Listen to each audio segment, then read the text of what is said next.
Neutralisation in everyday ஓகேங்களா. நம்ம day to day லைஃப்பில் வந்து பார்த்திங்கன்னா எங்கெல்லாம் இந்த நியூட்ரலைஸ் எப்படி வந்து ஆசிட் பேஸ் இருக்குது, அது எப்படி நியூட்ரலைஸ் ஆகுது அப்படின்னு சொல்லிட்டு நம்ம பார்ப்போம். ஃபர்ஸ்ட் பாயிண்ட் வந்து இன்டைஜஷன் ஓகேங்களா.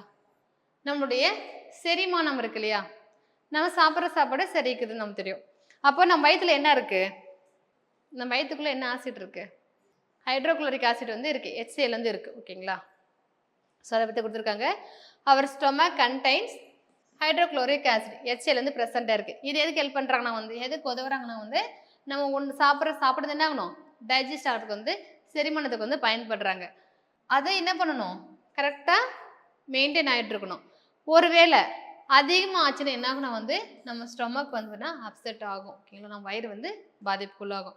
அப்போ என்ன பண்ணுறாங்கன்னா வந்து நம்ம வயிறு வந்து வலிக்கிற மாதிரி நமக்கு இருக்கும். அப்போ என்ன பண்ணுவாங்கன்னா இந்த ஆசிடை நம்ம என்ன பண்ணணும், நியூட்ரலைஸ் பண்ணணும் இல்லையா. அப்போ என்ன பயன்படுத்துகிறாங்கன்னா வந்து ஞாபகம் இருக்கா, மெக்னீஷியம் பால்மம் பார்த்தோம், ஞாபகம் இருக்கா, மெக்னீஷியம் பால்மம் சொல்லிட்டு நம்ம பேஸ் பார்க்கும்போது பார்த்தோம்.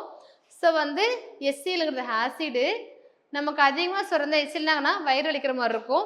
அப்போ அது நம்ம நார்மலாக என்ன பண்ணணும் அப்படின்னா வந்து நியூட்ரலைஸ் பண்ணுறதுக்கு வந்து ஒரு பேஸை வந்து யூஸ் பண்ணுறோம். அது என்னது, மில்க் ஆஃப் மெக்னீஷியா, மெக்னீஷியம் பால்மம் அப்படின்னு சொல்லிட்டு சொல்லுவாங்க ஓகேங்களா.